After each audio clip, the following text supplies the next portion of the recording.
ნიჭი, შრომა, იღბალი. აი თქვენ როგორ დაავაგებდით ამ სამ ცნებას? არასდროს არ ვიყავი რაღაც განსაკუთრებული ტალანტის მქონე ადამიანი. მაგრამ როგორც ყველას ვენები, ერთ-ერთი ყველაზე დიდი ტალანტი მქონდა, რაც ყველას არ აქვს. ძალიან შრომის მოყარე ვიყავი. ყოველთვის ძალიან შრომობდი. ბავშვობიდანვე ვარჯიშებზე, დღემდეც. ეგეთი ვარ.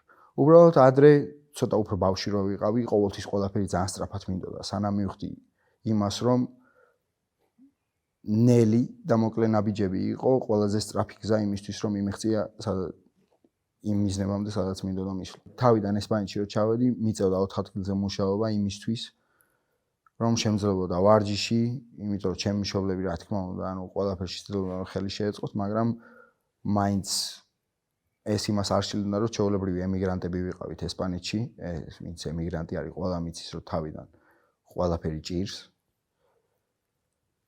მაგრამ რავი, ჩემი გზა, ჩემი ოჯახის წევრების დახმარებით და შრომით და წვალებით გავიკვლიე.